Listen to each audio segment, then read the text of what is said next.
नमस्कार, स्वागत है आपका। मैं हूं आपके साथ शीतल शर्मा और आप देख रहे हैं देश का नंबर 1 डिबेट शो जो कहूंगा सच कहूंगा। आज बात यूपी के मदरसों पर महाभारत। बात शुरू हुई बांग्लादेशी लेखिका तस्लीमा नसरीन के उस बयान से जिसमें उन्होंने मदरसों में जिहादी ट्रेनिंग का जिक्र किया। उसके बाद यूपी की सियासत में घमासान शुरू हो गया। सबसे पहले डिप्टी सीएम केशव प्रसाद मौर्य आए, फिर सपा का पलटवार और मजहबी तकरीरें शुरू हो गई। लेकिन सवाल वही है कि क्या प्रदेश के कुछ मदरसों में आतंक की ट्रेनिंग दी जाती है? यह सबसे बड़ा सवाल। फिलहाल एक रिपोर्ट देखिए, उसके बाद हम अपने मेहमानों के साथ आज की चर्चा को आगे बढ़ाएंगे। কারণ অনেক সময় মাদ্রাসা দেখা যায়, সব সময় নয়, অনেক সময় দেখা যায় যে মাদ্রাসাগুলোতে জিহাদি তৈরি হচ্ছে। यही वो बयान है जिसके बाद प्रदेश में मदरसों पर महाभारत छिड़ गई है। कोलकाता में एक कार्यक्रम के दौरान बांग्लादेशी लेखिका तस्लीमा नसरीन का ये संबोधन यूपी के सियासी गलियारों में शोर बनकर गूंज रहा है। मदरसा बांग्लादेश का हो, चाहे पाकिस्तान का हो, चाहे भारत का हो, मदरसा तो वास्तव में अगर देखा जाए तो अघोषित तौर से आतंकवादियों को पैदा करने की फैक्ट्री। ये कोई पहली बार है क्या? ये तो वास्तविकता है, ये वास्तविकता है, सच्चाई है कि मदरसी शिक्षा निश्चित तौर से तमाम जितने भी बड़े से बड़े आतंकवादी चाहे भारत के अंदर हो आए हमले कराए हों, चाहे दुनिया के अंदर हमले कराए हों, वो मदरसी शिक्षा का ही परिणाम।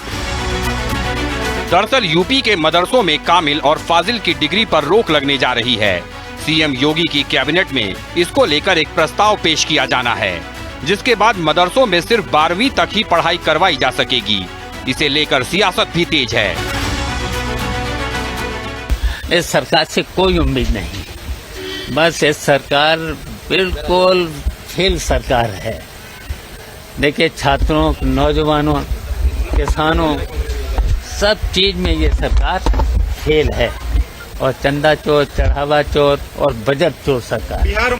मदरसों में बच्चों का भविष्य सुरक्षित हो, मदरसों में आतंकी गतिविधियां ना हो, मदरसों में असामाजिक तत्व ना पैदा हो, इसलिए सरकार की जिम्मेदारी है मदरसों की पढ़ाई पाठन को ठीक करना। इसलिए योगी सरकार लगातार सुधार के लिए काम करती रहती है।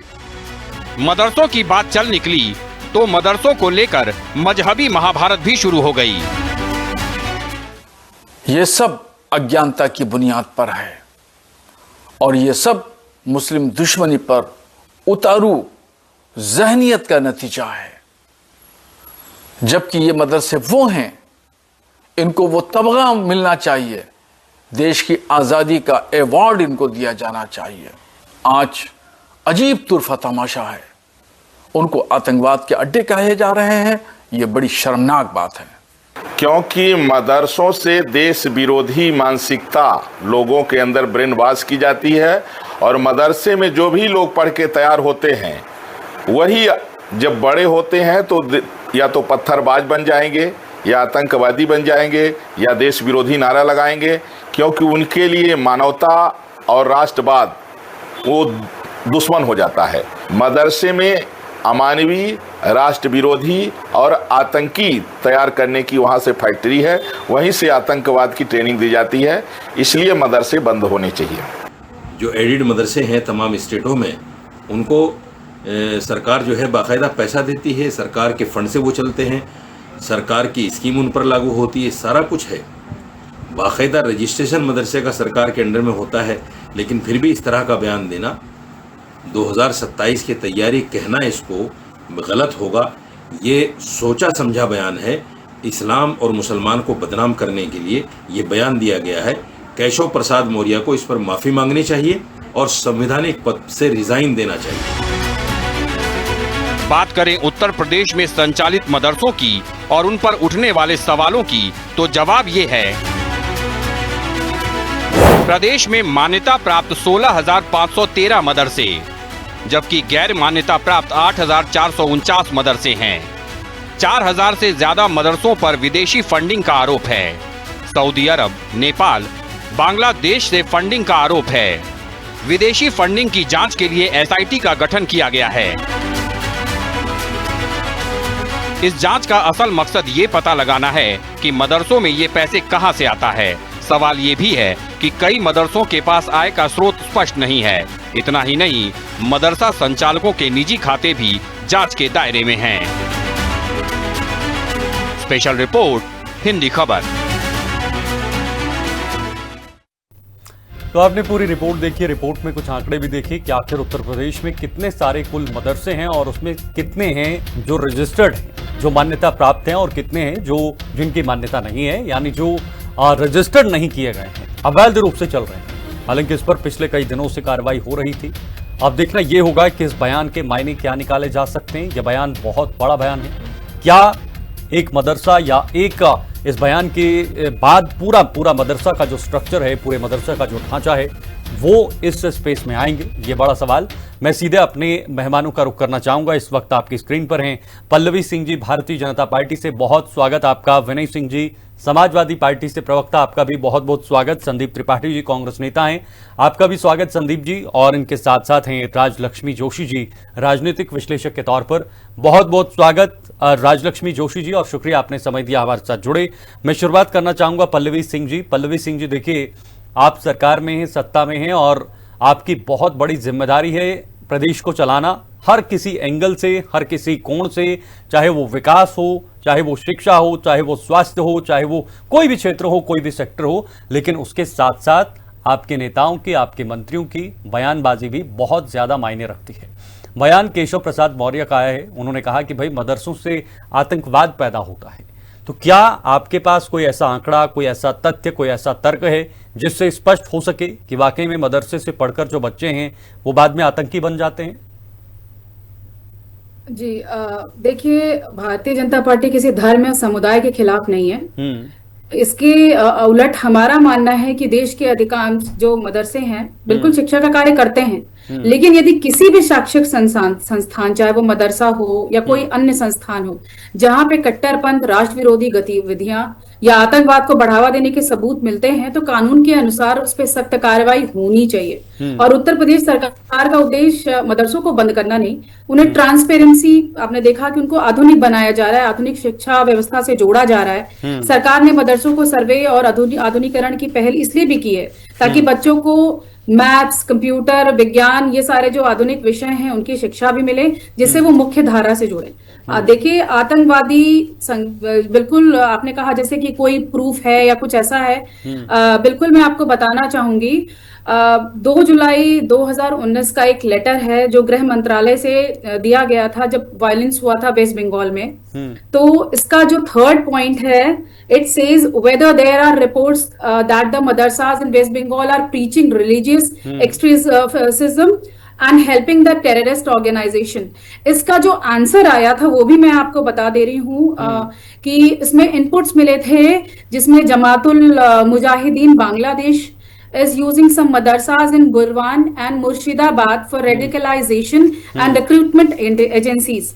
Relevant inputs in this regard are regularly shared with the state government and agencies concerning this, but they had not taken any action on this. इसमें ये चीज clearly mentioned है कि Jamatul Mujahideen Hindustan and all its manifestations as a terrorist organization on 23rd May 2019 में ही ये clear कर लिया गया था कि under the unlawful activities prevention act 1967 के अंतर्गत जमातुल मुजाहिदीन इंडिया जो है और जमातुल मुजाहिदीन हिंदुस्तान, ये टेररिस्ट ऑर्गेनाइजेशन चला रहे थे। ये आंकड़े आपके बहुत हैं। आप चाहोगे तो मैं इसका प्रूफ आपको लेटर जो है ठीक है, मेरे पास समय थोड़ा कम है, बराबर सबके पास जाना है, लेकिन सरकार भी पिछले 14 साल 12-13 साल से आपकी है, केंद्र में भी है और उत्तर प्रदेश में भी सरकार आपकी है। उसके बाद भी ये गुंजाइश कहां पर बचती है कि आपको इस तरह के बयान जो है वो देने पड़ रहे हैं? अगर ऐसा है ये सबसे बड़ा सवाल। मैं आऊंगा आपके पास शीतल जी, और भी प्रूफ है मेरे पास। आऊंगा ना, दूसरी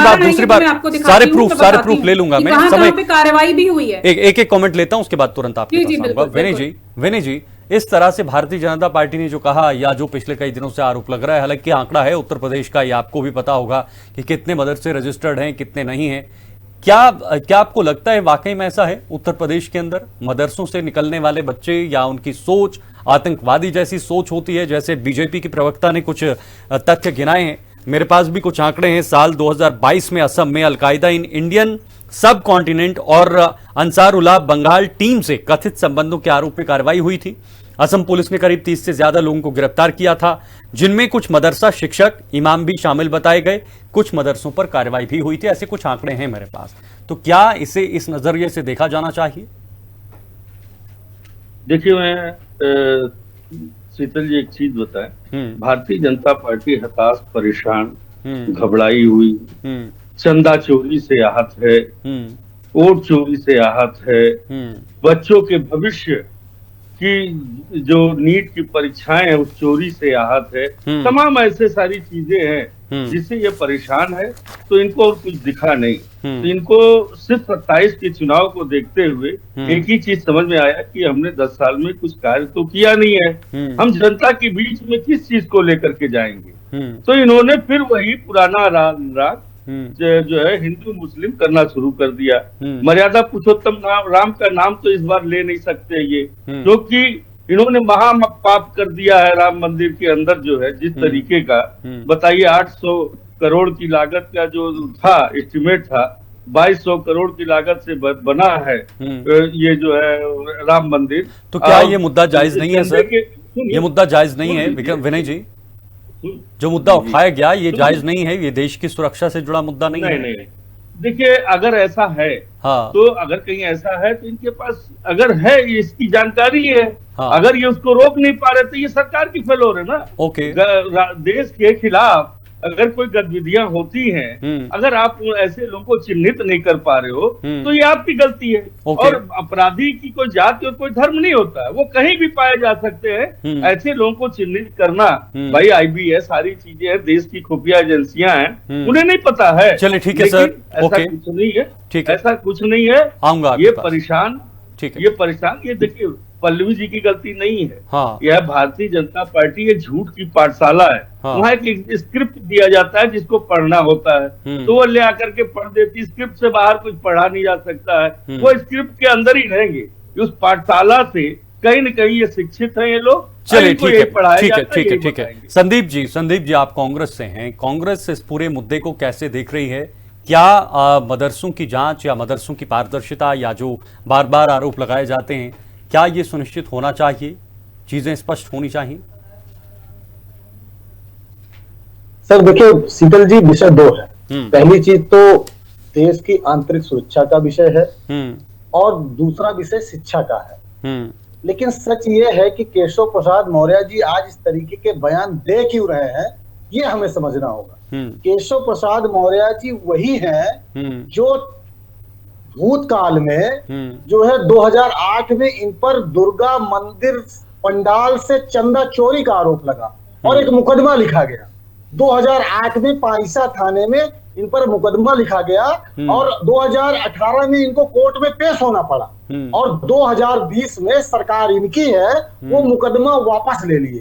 तो आज जिस तरीके से चंदा चोरी का आरोप भारतीय जनता पार्टी के नेताओं पर, इनका पूर्व इतिहास पूर्व में चुटते रहे हैं और आज भी चोरी करते रहे, उससे डाइवर्ट करने के लिए मुद्दा चंदा चोरी का नहीं है ना सर। मेरी डिबेट का मुद्दा कुछ अलग है, मैंने सवाल वो पूछा है। चंदा चोरी का मुद्दा भी उठ रहा है, हम उस पर भी डिबेट कर रहे हैं। शीतल जी हम यही कह रहे हैं ना कि उस विषय से डाइवर्ट करने के लिए विषय कहा गया। ये बात मैं क्यों कह रहा हूँ? अगर मदरसे, मेरा आपसे सीधा सवाल ये है सर संदीप जी, क्या मदरसों को लेकर वाकई में चीजें स्पष्ट होनी चाहिए, पारदर्शिता होनी चाहिए? जिन मदरसों की रजिस्ट्रेशन नहीं है, जो मान्य या अवैध तरीके से चल रहे हैं, सर बिल्कुल होना चाहिए। सरकार का विषय इसमें कहने की क्या बात है? बात आप फिर मैं यही कह रहा हूँ, ये डाइवर्ट करने की पॉलिटिक्स है। अगर आप ये कह रहे हैं तो मदरसे अवैध चल रहे हैं, बाहर से फंडिंग आ रही है, तो फंडिंग कैसे आ रही भाई? आप तो मोदी जी कहते थे कि कश्मीर में 2014 के पहले कैसे पैसे चले जाते हैं आतंकियों के पास, कैसे फंडिंग आ जाती है? भैया आप कहे नहीं पकड़ पा रहे हो। और सच ये है, बयान तो एक बांग्लादेशी लेखक ने दिया है ना सबसे पहले। तसरीन जी ना, वो और सर उनके बयान के बाद ये बयान सामने आया। अरे यही मैं कह रहा हूँ कि केशव प्रसाद मौर्य जी कितने बड़े समर्थक आप समझिए। देखिए चोर मौसेरे भाई जैसे होते हैं वैसे सांप्रदायिक भाई होते हैं। यही वही बांग्लादेशी है ना वो, जहाँ पर हमारे हिंदू भाइयों को मारा जा रहा था। तब ये बोल रही थी क्या? आज उसके समर्थक बन के मोदी जी यो केशव प्रसाद मौर्य जी घूम रहे हैं, तो सवाल तो इनसे होना चाहिए। चलिए ठीक है, ओके हिंदू बनते राज नहीं, सवाल मेरे पास समय कम है सर, समय कम है ना, और 2 मेहमान। 10 सेकंड चलिए जल्दी बीच में आपने इंटरप्ट कर दिया, इसलिए समय नष्ट हुआ।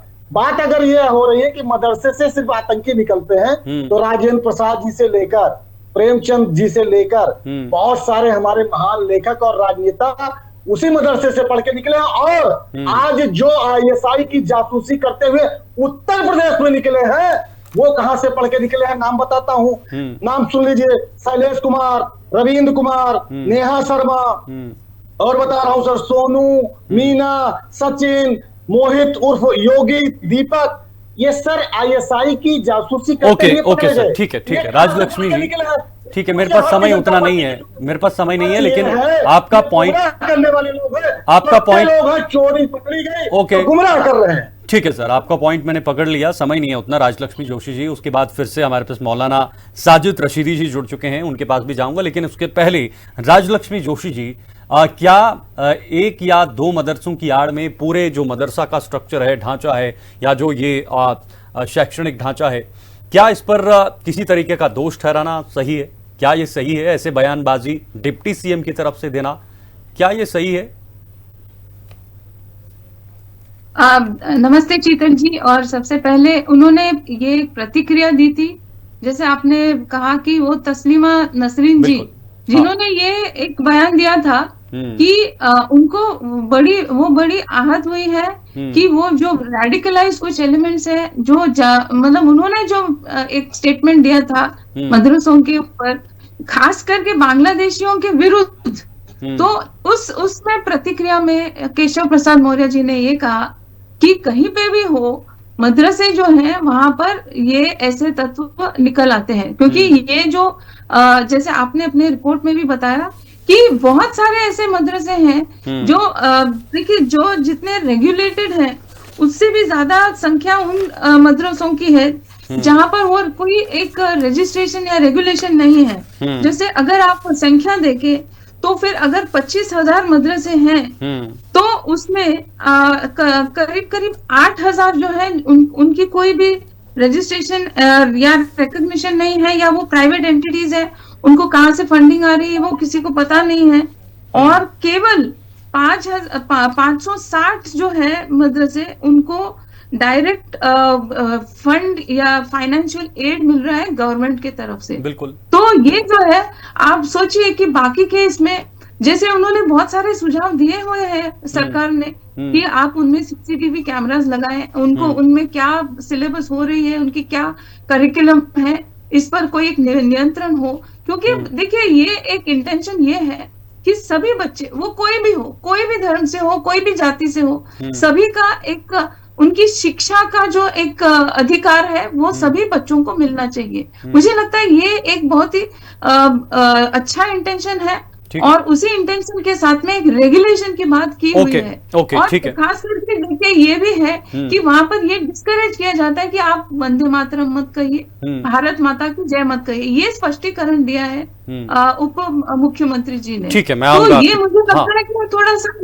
वो कैरिड अवे हो गए उस विषय में, लेकिन हाँ ये बात जरूर है कि रेगुलेशन होना आवश्यक है, कोई भी हो, किसी भी इंस्टीट्यूशन के लिए। चलिए ठीक है, आऊंगा मैम आपके पास फिर से। मौलाना साजिद रशीदी जी हमारे साथ जुड़ चुके हैं, अध्यक्ष हैं ऑल इंडिया इमाम एसोसिएशन से, वो इस वक्त आपकी स्क्रीन पर हैं।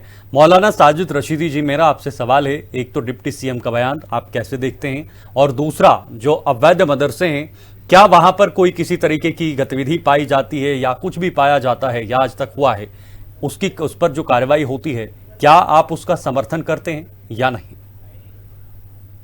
देखिए, अगर कहीं भी देश विरोधी गतिविधि हो उसका कोई भी समर्थन नहीं कर सकता, मैं भी समर्थन नहीं करता। उसको पकड़िए और उसको सरेआम फांसी दीजिए। ओके, लेकिन इसको समझिएगा, ये क्या क्रोनोलॉजी क्या है।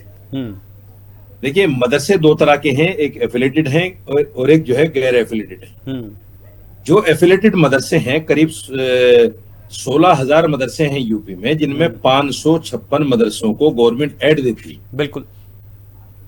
अगर उन मदरसों में आतंकवाद की फंडिंग होती है, आतंकवाद पढ़ाया जाता है, आतंकवाद सिखाया जाता है, तो सरकार उनमें अगर फंडिंग दे रही है तो इसका कसूर किसका है? ये तो सरकार तो बढ़ावा दे रही है फिर आतंकवाद को।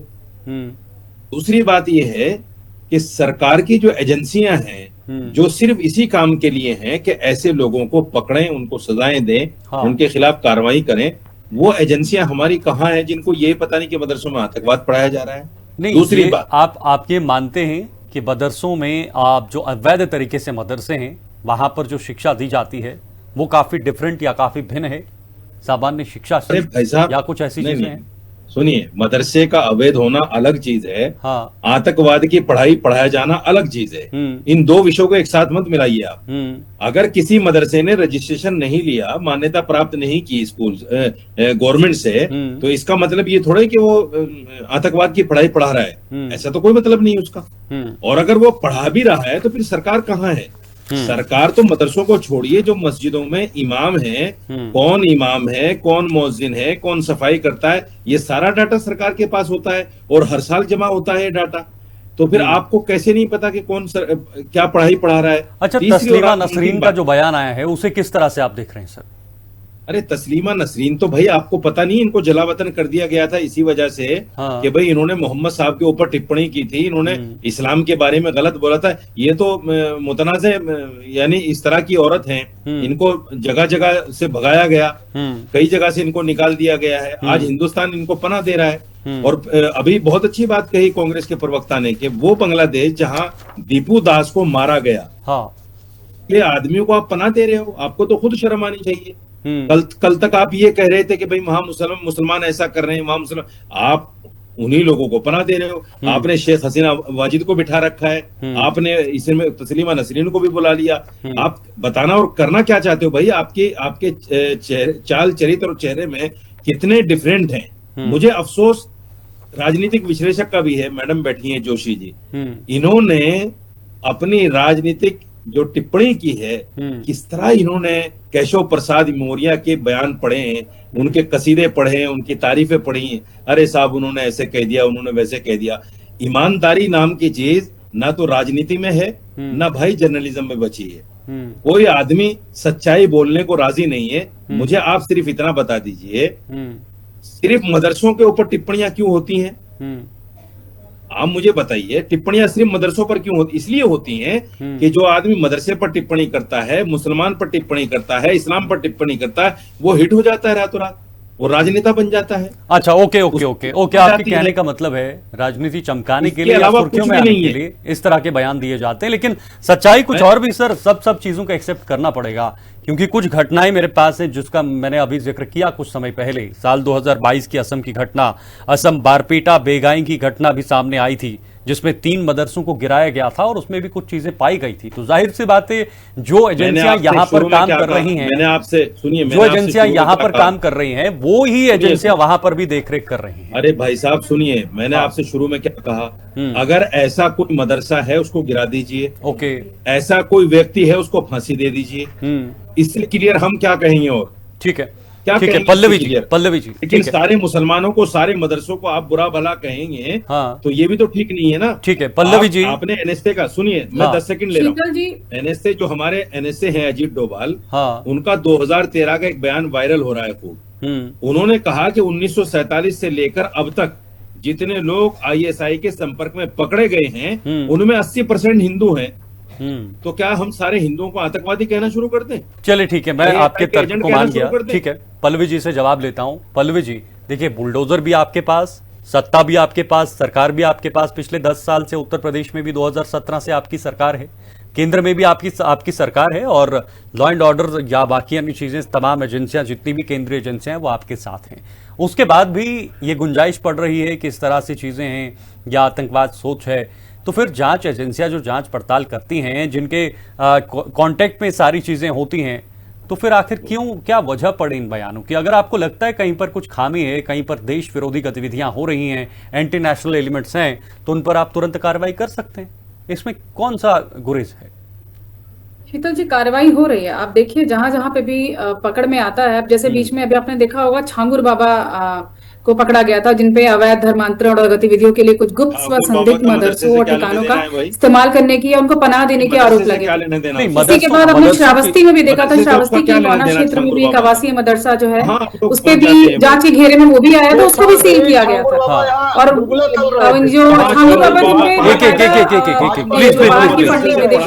एक मिनट रशीदी जी, और अभी लास्ट ये जुलाई में 17 जुलाई में आपने देखा होगा 40 लाख रुपए कैश और 180 ग्राम गोल्ड जो एक मदरसा, इसमें वेस्ट बंगाल में मदरसा है, वहां से उनको सीज किया गया। इसके अलावा पूरे उत्तर प्रदेश, वेस्ट बंगाल, दिल्ली, हरियाणा में 16 लोकेशन पे मनी लॉन्ड्रिंग ये पकड़ा गया था। और नहीं बात पल्लवी जी, आज बात anti element, anti national element, illegal filtration, इसके लिए जो मदरसे पकड़े गए थे। तो बिल्कुल ये सरकार तो कार्रवाई कर ही रही है और जगह जगह से पूरे देश में लिप्तता आ रही है। आतंकवादी नहीं बात Pallavi ji, anti national activities की हो रही है, उनको बिल्कुल सामने लाया जा रहा है। तो यही बात की जा रही है। देखिए, मैंने पहले भी कहा, फिर स्पष्ट करती हूँ कि भारतीय जनता पार्टी किसी धर्म के खिलाफ नहीं है, ना किसी धर्म के अगेंस्ट बोला गया। देखिए, साफ सी बात है कि मदरसे पकड़े गए हैं, तो हमारा है कि जो समय नहीं है मेरे पास। विनय जी जल्दी से अपनी बंद करना हमारा उद्देश्य नहीं है। उनको ट्रांसपेरेंट बनाना, उनको टेक्निकल बनाना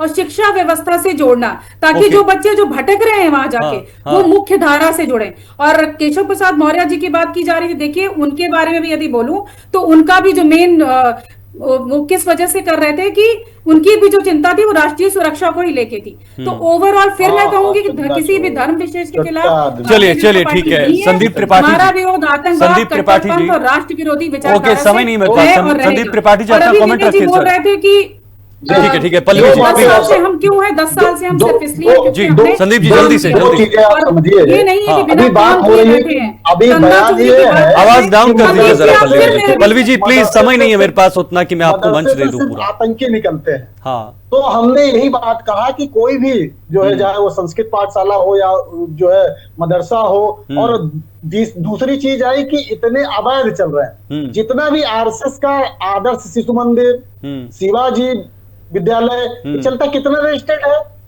ये शिक्षा पर बात नहीं करेंगे, ये वही नकारे लोग हैं कि जब से सत्ता में आए एक विश्वविद्यालय नहीं बना पाए।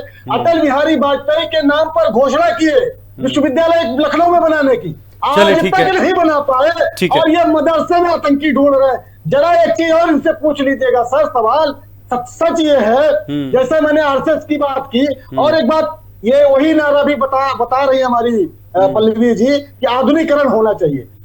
एक हाथ में कुरान, एक हाथ में लैपटॉप, किसका नारा था? 2018 में मोदी जी दिए थे। तो भैया नहीं कर पाए हो तो वहां भी फेल हो, तो आप तो नकारे हो। आपने संस्कृत पाठशाला का अलंकार योजना वहां पर लेके आए। आप अपनी बात को, आप अपने स्टैंड को स्पष्ट कर दीजिएगा ना, पार्टी के स्टैंड और पार्टी की। एक मिनट संदीप जी, पार्टी के स्टैंड को स्पष्ट कर दीजिए ना। पार्टी का स्टैंड यह है कि जहां पर भी गलत हो, जिसकी सरकार है उसकी जिम्मेदारी है गलत को पकड़े, लेकिन किसके लिए? किसी एक संस्थान, एक समुदाय को बदनाम करेंगे तो आपको भी जवाबदेही लेनी पड़ेगी कि आप। चलिए ठीक है राजलक्ष्मी जोशी जी, आप जवाब देना चाहेंगे क्या? कर रहे हो, ठीक है, प्रसाद मौर्य ओके मौलाना जी की बात का जवाब लूंगा सर। राजलक्ष्मी जी, संदीप जी एक मिनट जी, राजलक्ष्मी जवाब देखिए। संदीप जी, मेरा नाम राजलक्ष्मी है, मुझे जवाब देने दीजिए। संदीप जी वेट। देखिए शीतल जी, मैंने आपको ये भी कहा था कि जो केशव प्रसाद मौर्य जी है वो थोड़े कैरिड अवे हो गए उनके बयान में, ये भी मैंने कहा था। और ये भी कहा कि जो अनरजिस्टर्ड है, देखिए एसआईटी एक जो गठित किया हुआ था जहां पर फॉरेन फंडिंग और ये इन्वेस्टिगेट किया था, उसमें 13,000। देखिए ये ठीक बात नहीं है। एक मिनट बीच में मत बोलिए सर, संदीप जी बीच में मत बोलिए, संदीप जी बीच में मत बोलिए प्लीज, बीच में मत बोलिए संदीप जी। मुद्दा रजिस्टर्ड अनरजिस्टर्ड का नहीं है, मुद्दा रजिस्टर्ड अनरजिस्टर्ड का नहीं है, मुद्दा आज एंटी नेशनल एक्टिविटीज का है और जो बयान दिए गए देश की सुरक्षा से जुड़ा मुद्दा है। एक मिनट रुकिए। नहीं, उन्होंने कहा था कि 13,000 मदरसों को बंद करना चाहिए क्योंकि वो उनका जो है फंडिंग और उनका क्या है एफिलिएशन ये पता नहीं चल रहा है। ये एसआईटी से ये एक आया था निर्देश, और देखिए ये भी मैंने कहा था कि उन्होंने थोड़ा सा कैरिड अवे होके थोड़ा ज्यादा बोल दिया था। और ये भी मैं कह दूं कि ये जो एक रेडिकलाइजेशन जो होती है ना, जहां पर ये सर तन से जुदा की बात करते हैं, ऐसे तत्वों के विरुद्ध तस्लीमा नसरीन जी ने बात किया हुआ था। और इसीलिए जो है उसके जो है उसके बयान के प्रतिक्रिया में जो है उस पर मैंने टिप्पणी की, मैंने अपना विश्लेषण दिया है। ये यहाँ पर ये मैंने कोई राजनीतिकरण नहीं किया। ओके, ठीक है मौलाना साहब, ठीक है, अब बात 1 मिनट रुकिए ना संदीप जी, बीच में मत बोलिए सर, समय दे दूंगा ना आपको, पूरा समय दे दूंगा। ठीक है, आप 1 मिनट रुके। मौलाना जी आपसे सवाल, देखिए बात छेड़ी दी राजलक्ष्मी जी ने, सरतन से जुदा जैसे एलिमेंट या ऐसे बयान देश में देना, 15 मिनट दीजिए ऐसे बयान देना, या तमाम चीजें, बहुत सारी गतिविधियां ऐसी हमने देखी हुई हैं, उनको इन चीजों से जोड़ा जा रहा है, बुनियादी शिक्षा से जोड़ा जा रहा है। देखिए, बुनियादी शिक्षा से जोड़ना अलग चीज है, आप मुसलमान को कहीं भी जोड़ दें, बात वो नहीं है। बात यह है कि जो नेशनल सिक्योरिटी एडवाइजर ने कहा, क्या वो बात सही है या नहीं है। दूसरी बात, उसको लेकर सारे हिंदुओं को आईएसआई का एजेंट कहना ये सही है कि नहीं है। दूसरी बात, आप मुझे बताइए, जितने धर्मगुरु हैं, धर्म का चोला पहनकर जो कहते हैं मुसलमान से लेन देन ना करो, मुसलमान से कारोबार ना करो, मकान किराए पर ना दो, दुकान किराए पर ना दो, ये कौन से एलिमेंट है? मुझे इनकी भाषा से आपत्ति, ऐसे चोला वोला पहनकर ये ऐसे भाषा का प्रयोग मत करिए, आप ठीक तरीके से बात करिए। मैडम, बीच में क्यों बोल रही हैं? आपका मर्यादा में जो भी कहना है पूरी मर्यादा के साथ प्रयोग मत करिए। ठीक है, ओके, पूरी मर्यादा के साथ, किसी भी धर्म के खिलाफ कोई इस तरह की आपत्तिजनक बात नहीं होनी चाहिए सर। मौलाना साहब, कहना कौन सा आपत्तिजनक भाषा है? मैं ये कह रहा हूँ, मैं धर्म के खिलाफ कहाँ आपत्तिजनक बात मैं जस्ट कह रहा हूँ सर आपसे। राजलक्ष्मी जी 1 मिनट, पूरी बात मैंने की हो तभी तो आप बोलेंगे। बिल्कुल, मैं रोकूंगा समय, उस समय सिर्फ ये कह रहा हूँ, बोलिए मौलाना साहब जल्दी। मैं तो सिर्फ ये कह रहा हूँ कि जो धर्म गुरु खड़े होकर मुसलमानों को मारने काटने की बात करते हैं, तलवारें बांटते हैं और कहते हैं मुसलमानों से अपनी हिफाजत करो, और जो कहते हैं सब्जी वाला आ जाए उसका आधार कार्ड देखो, उससे सब्जी ना खरीदो, ये क्या है? ये दहशतगर्दी है कि नहीं है? लोगों में खौफ फैलाने वाली चीजें हैं कि नहीं? इनको क्या राजलक्ष्मी या दूसरे जो लोग बैठे हैं वो कहेंगे कि हाँ ये भी दहशतगर्द हैं? नहीं मौलाना साहब एक बात बताइए, क्या रेडिकलाइजेशन होता है युवकों में? युवाओं को रेडिकलाइज किया जा रहा है? देखिए, उसका मदरसा उत्तर प्रदेश से थोड़ा बाहर निकलिए और जम्मू कश्मीर की तरफ नजर दौड़ाइए, आप देखिए इतिहास में क्या कुछ रहा है। अरे हमने वो चीजें बहुत करीब से देखी हुई हैं। सुनिए मेरी बात सुनिए। तो आजादी जैसे नारे क्यों लगते हैं सर अलग अलग कैंपस में, शिक्षा संस्थानों में? सुनो ना मेरे भाई, सुनो तो सही, सवाल करना चाहिए, सवाल के बाद तकरीर सुनिए। हाँ, उनका मदरसों से कोई लेना देना नहीं है। मदरसों में सिर्फ कुरान पढ़ाई जाती है। आप कुरान का हिंदी ट्रांसलेट पढ़ लीजिए, कुरान में कहीं नहीं लिखा था सरतन से जुदा करो। कुरान में कहीं नहीं लिखा कि काफिर अगर मिल जाए तो मैं आज भी उसको मार दो।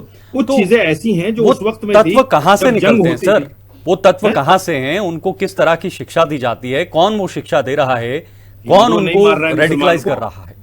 एनसीआरबी का डाटा है कि 100 लोगों की मॉब लिंचिंग हो गई जय श्री राम का नारा लगाकर। ये कहां से निकलते हैं? ये कहां से निकलते हैं? कौन से गुरुकुल से निकलते हैं? बताओ। एनसीआरबी का डाटा मैं आपको बता रहा हूँ। 100 लोगों की मॉब लिंचिंग हो गई जय श्री राम का नारा लगाकर। वो एलिमेंट कहां से निकलते हैं जो दाढ़ी पकड़कर मुसलमान से कहते हैं जय श्री राम का नारा लगाओ, भारत माता की जय बोलो। और अभी मोहतरमा ये जो राजनीतिक विश्लेषक बैठी हैं, इन्होंने कह दिया कि वो उनको सिखाया जाता है भारत माँ की जय मत बोलो, वंदे मातरम। ये तो सुप्रीम कोर्ट कह रहा है कि आप किसी को फोर्स नहीं कर सकते। और आप यहाँ बैठकर राजनीतिक विश्लेषक बनकर ये कह रही हैं कि मदरसों में सिखाया जाता है। चलिए तुरंत जवाब राजलक्ष्मी जी, तुरंत 10 सेकंड जल्दी से जल्दी। 1986 में सुप्रीम कोर्ट ने 2016 में सुप्रीम कोर्ट ने ये कहा कि अगर कोई राष्ट्रगान के लिए भी खड़ा नहीं होता तो वो देशद्रोही नहीं है, उस पर कोई कानूनी प्रक्रिया नहीं हो सकती। इनको क्या पता? अच्छा ठीक है, सुप्रीम कोर्ट ने कहा, लेकिन आपके निजी विचार भी खिलाफ बोलना है, आपके इस्लाम के खिलाफ बोलना है, इन लोगों को समझाया नहीं जा सकता भाई साहब। अच्छा ये बताइए आपके निजी विचार क्या है राष्ट्रगान को लेकर? किसके? राष्ट्रगान को लेकर आपके निजी विचार क्या? राष्ट्रगान में खड़ा होना चाहिए है जो मेरे देश का संविधान कहता है वही मेरा विचार है। ओके, मेरे देश के संविधान ने कहा कि किसी पर थोपा नहीं जा सकता। आप अपने धर्म को या अपने युवाओं को तो रिप्रेजेंट करते हैं ना सर? नहीं, आप मुझे बताइए, मेरी वजह से देश चल रहा है क्या? रिप्रेजेंटेटिव है तो यही चीजें आगे भी सुनाएं, उनको समझाइए। मेरी वजह से देश चल रहा है क्या? नहीं, मैं ये नहीं कह रहा, मैं ये कह रहा हूं कि आप जैसे लोग विद्वान मेरे भाई, संविधान जो कहेगा वही मानेंगे ना। आप अपने धर्म को रिप्रेजेंट करते हैं, आप उनके रिप्रेजेंटेटिव्स हैं, तो ये शिक्षा दीजिए उनको, बताइए कैसे ये सोच कहाँ से लाते हो मेरे भाई? संविधान है, संविधान के प्रति संविधान ये कह रहा है कि आप थोप नहीं सकते, राष्ट्रगान के समय खड़े होना है, ये तमाम चीजें हैं ना। आप ये सवाल मुझसे क्यों कर रहे हैं जब संविधान कह रहा है जी, मैं कुछ बोलूं? आप क्यों कर रहे हैं सवाल मुझसे? जी, ये सोच कहाँ से पैदा हुई आपके अंदर? सवाल आप ही ने शुरू किया। मैंने गुरुकुल में पढ़ा होगा। नहीं, मैं स्कूल से पढ़ा हुआ हूँ सर। सोच वहीं से पैदा हुई आपके अंदर। मैं स्कूल से पढ़ा हुआ हूँ, को टारगेट करना है। मैं स्कूल से पढ़ा हुआ हूँ, और अगर गुरुकुल से भी पढ़ा हुआ हूँगा, आपकी पढ़ाई है, मैं गुरुकुल से भी अगर पढ़ा हुआ हूँगा, तो मेरी सोच इस देश के प्रति है सर। एक बात, अगर मैं गुरुकुल से भी पढ़ा हुआ हूँगा तो मैं उस सोच का नहीं, मैं मेरे पूरी तरीके से देशभक्ति है, देश प्रेमी हूँ, देश के साथ, संविधान के साथ पूरी तरीके से संविधान को आप मानते हैं। मैं रेडिकलाइज नहीं हूँ, बस इतनी बात आपको। मेरे देश का संविधान ये कहता है कि आप किसी के ऊपर थोप नहीं सकते, उसकी आस्था के खिलाफ कोई चीज नहीं। मैंने शुरुआत में आपको पूछा कि क्या निजी विचार क्या है, बहुत जल्दी जवाब दूंगा, मेरे पास समय नहीं है। राजलक्ष्मी जी तुरंत 5 सेकंड में जल्दी से। शीतल जी, मैं ये भी जानना चाहूंगी कि उनकी क्या पर्सनल राय है नुपुर शर्मा जी के विषय में, जिनके ऊपर सर तन से जुदा का फतवा लगा है, ये भी मैं जानना चाहूंगी। और मैं ये भी पूछना चाहूंगी कि जो शोभा यात्राओं पर पथराव किया जाता है, अधिकार दे दिया आपको, उनकी क्या पर्सनल राय है? बारे में किसी और ये जो बारे में बात करो आप, एलिगेशन लगा रहे थे, राजनीतिक विश्लेषक होने पर मुझ पर टिप्पणी, चलिए सर, समय नहीं है, अब आगे नहीं बढ़ पाऊंगा। पल्लवी जी, विनय जी, संदीप जी, राजलक्ष्मी जी, मौलाना साजिद रशीदी जी, बहुत बहुत शुक्रिया। आप सभी ने बहुत महत्वपूर्ण समय हमें दिया। आज जो कहूंगा सच कहूंगा में जुड़े, लेकिन सबसे बड़ा सवाल जो उत्तर प्रदेश के उप मुख्यमंत्री ने उठाया, कहा कि भाई मदरसों से जो बच्चे निकलते हैं उनकी सोच आतंकवादी जैसी सोच होती है, क्या हम इसे रजिस्टर्ड या अनरजिस्टर्ड से जोड़ सकते हैं? जो मान्यता प्राप्त है, मान्यता प्राप्त नहीं है, तो अगर ऐसा है तो सरकार उनकी है, तो पिछले कुछ सालों से क्या कार्रवाइयां की गई हैं, कहां कहां पर यह पाया गया है, और अगर पाया गया है तो इस पर कैसे प्रतिबंध लगेगा, क्योंकि देश से सुरक्षा के जुड़ा हुआ मुद्दा है, ये सबसे बड़ा सवाल। फिलहाल वक्त एक छोटे से ब्रेक का, बने रहिए हमारे साथ, खबरों का सिलसिला फिलहाल जारी।